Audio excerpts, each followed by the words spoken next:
So this book, in my last video, I didn't have time to talk about it. I wanted to devote a whole video to this book. Can you see it? There, it's Matika Wilbur's book, Project 562, Changing the Way We See Native America. So I'm just going to talk about it for a second. And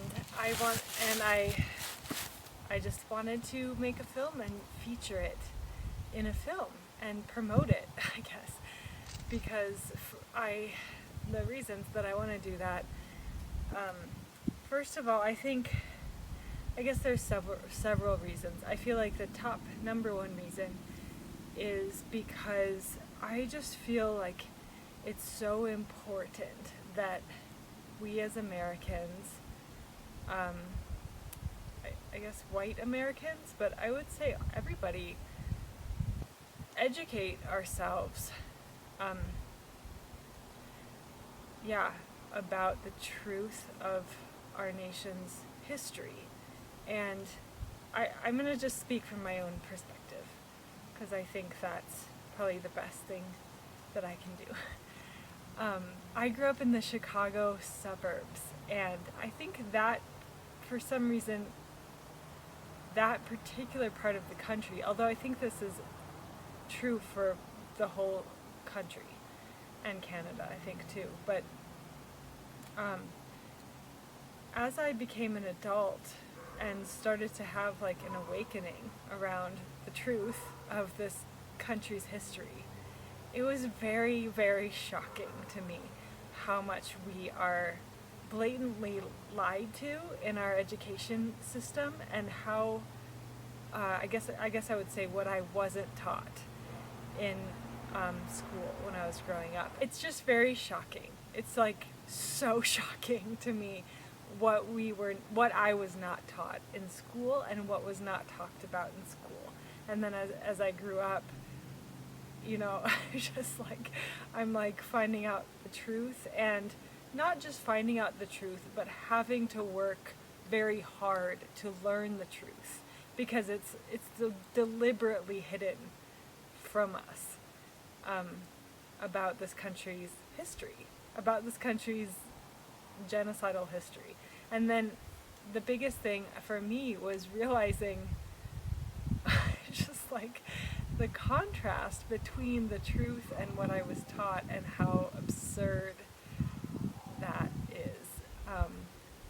So for me, I literally grew up believing that Native Americans were all gone, and that it was like an ancient culture that was wiped away.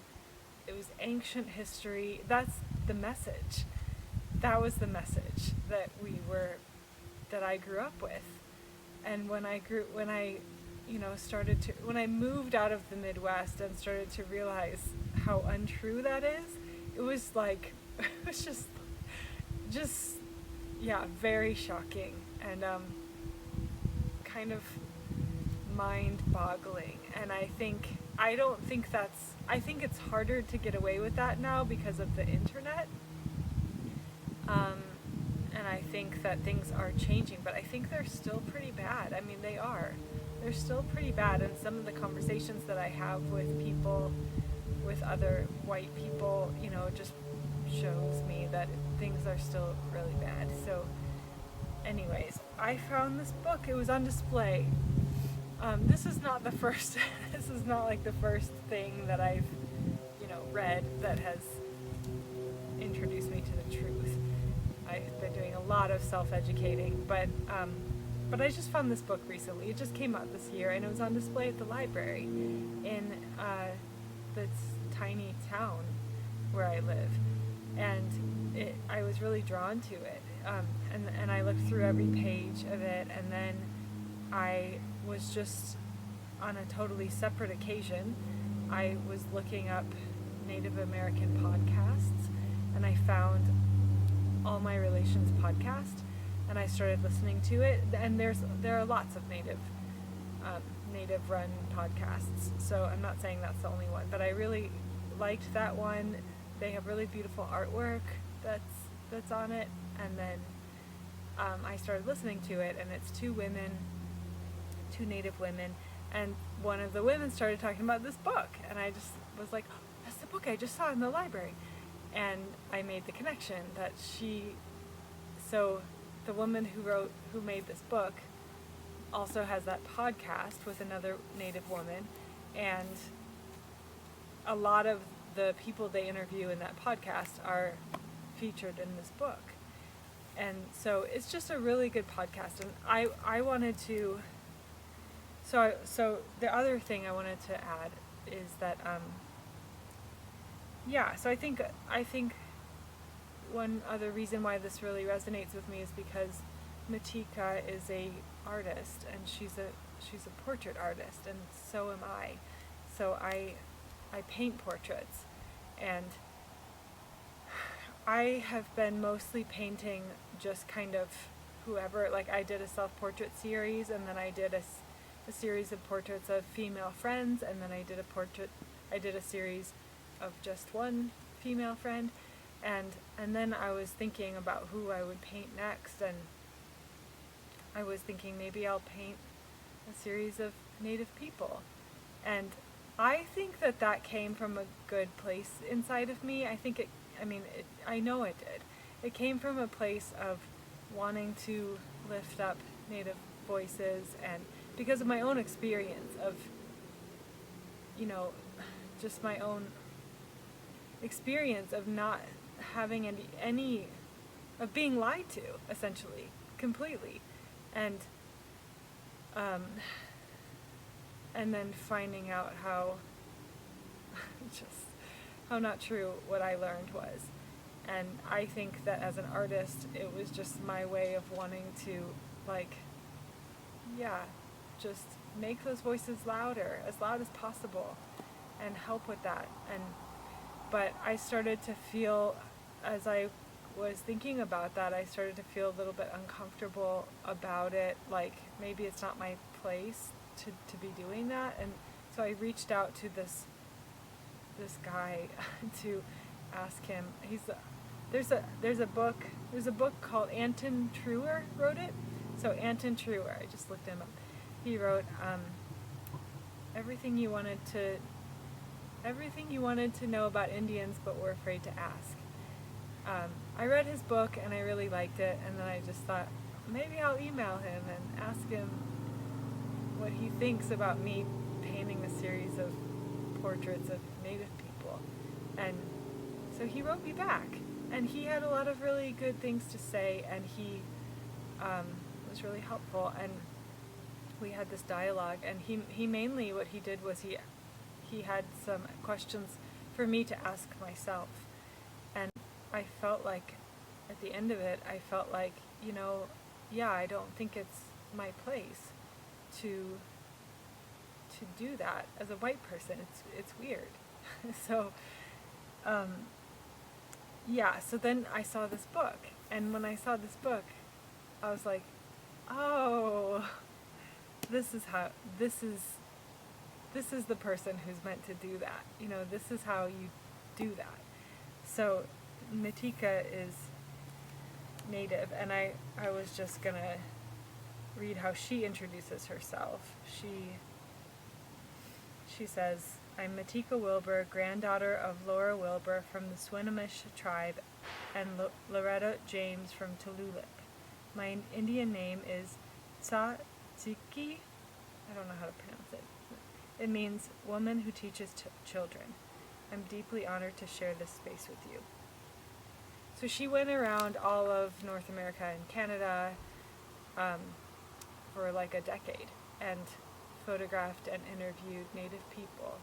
And when she started, there was 562 federally recognized Native tribes in America, and she says that number has changed by the end of by the time she published this. But I wanted to show some of this book and then also read a little bit of it. So the following is me reading from the book. So you know, it's not my words. It's Matika and the people that she interviewed. Okay, enjoy.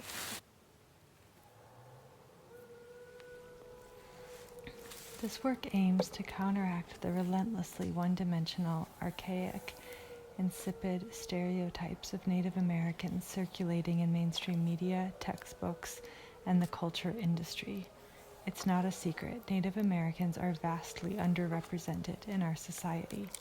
As Dr. Adrienne Keene, page 301, told me, representation without us is representation done to us. America continues in historic amnesia, telling stories about itself that denies illegal land grabs and dilutes the horrible reality of Native genocide, all to assault and scandalize the Native psyche.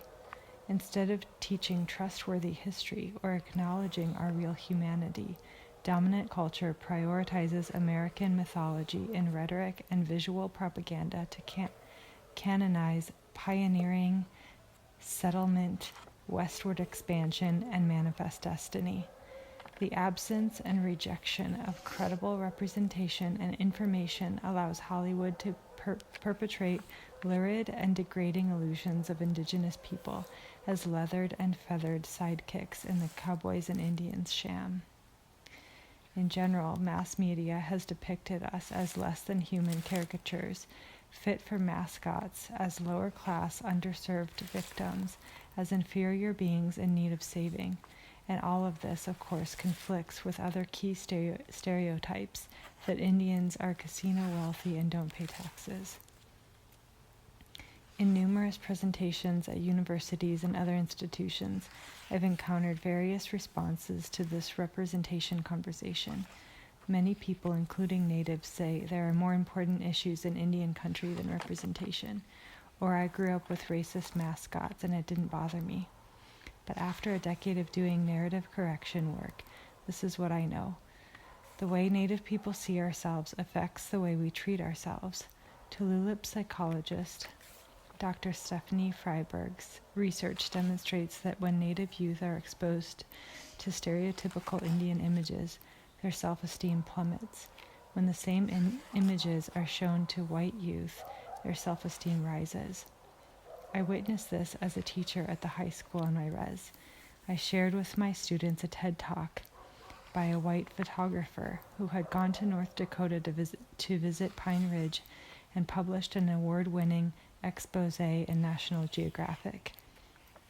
The story's subject was dishonored treaties, but it was encased in salacious poverty porn, invoking an overwhelming image of dire and debased Native people. My students cried when they watched the talk. A day later, one of those students passed away by suicide. I'll never forget the heartbreak of that moment. I remember sitting in a lodge with my fellow teachers and feeling an overwhelming sense of failure and grief.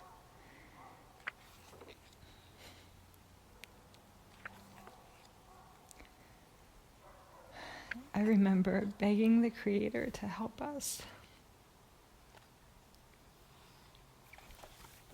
I realized that as an artist, I needed to do better.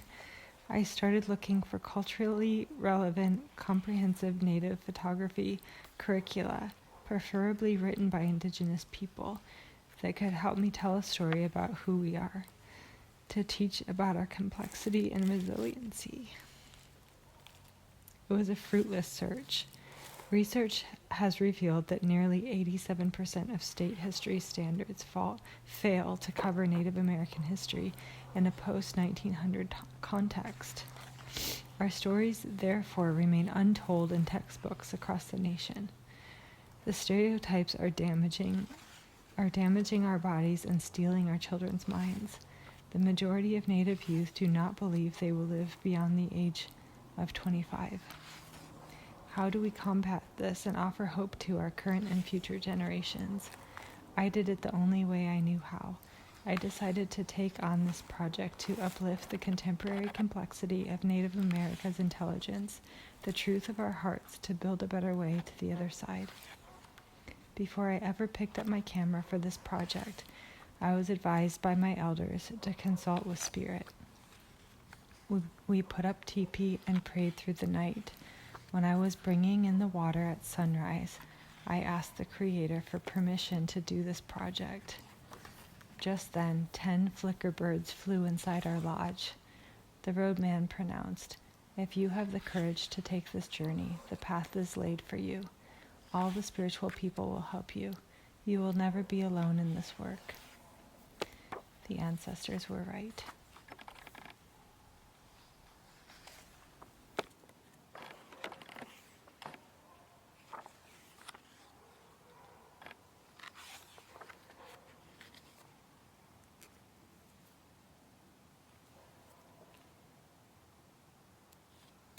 Okay, so one more thing I want to say. I'm gonna just read a few of these interviews, and one of them I especially wanted to read was one with a man from the Eastern Band of Cherokee Indians, which is where I am. This is Cherokee land where I'm sitting right now, and I'm 2 hours from right here is 2 hours from Cherokee, North Carolina, and it's so 2 hours from the Qualla boundary. But the original homelands of the Cherokee people is here, this huge area all around here, in the southern Appalachian Mountains here. And so there's one Dr. Jerry Wolf from the Eastern Band of Cherokee Indians. So I'm going to read a little bit of this one. So, from the Eastern Band of Cherokee Indians, Dr. Jerry Wolf. I'm just going to read the end of this. So, Jerry says, "We lost a lot of genuine tradition, like our dances. We did not go back to the stickball games where the ball dances. The old medicine man, he could also foretell a lot of things and tell us a lot of things. We did not go back to it when we returned from the military after World War II. I went to the Navy, still talking to my dad and mom. When I go home on weekends, we would all speak the language at home, and I never did lose it. I tell Cherokee stories in my language when the Cherokee-speaking people meet once a month, all Cherokee-speaking. And right at the end, it is a punch point. I did it in English with a bunch of outside people. Oh, I have a story, and there was no punchline to it. It was just dead. It just does not work. It does not correspond. It is nothing there. I often wonder, how do you explain that? What is it? Indian has its own thoughts." We spent several hours with Jerry. This is Matika writing again. We spent several hours with Jerry, and as our time came to a close, I asked if there was anything else he'd like to share. He asked, "Would you like to meet the little people of the Great Smoky Mountains?" Really? Of course. He had me drive the big girl, my RV, up a long tree-lined road, then along a river where he had me pull over. We got out and Jerry asked me to make an offering of shiny things. We put some coins on a tree stump. He told us to face away from them. Jerry offered kind words in Cherokee. After a moment, several small rainbows appeared right beside us. "They're here," he whispered. It was like nothing I'd ever seen. When we looked back for the coins, they were gone.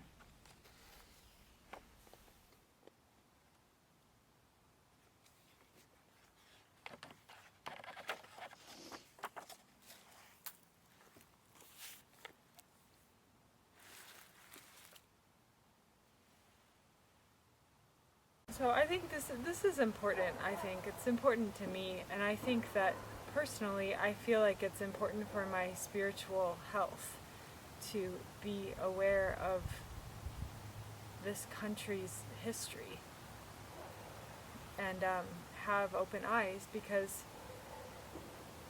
yeah, I made a video about gaslighting, and so gaslighting can happen on a micro level and a macro level, and we're all experiencing a lot of gaslighting on a macro level when we don't talk about the Native people, and when we don't teach our children about the truth about the history of this country. And when you get ungaslit, it's like a really good feeling, actually. It's a good feeling for spiritual health. It's a good feeling for living in one's wholeness and one's integrity. And so that's what I believe. So that's for me what I feel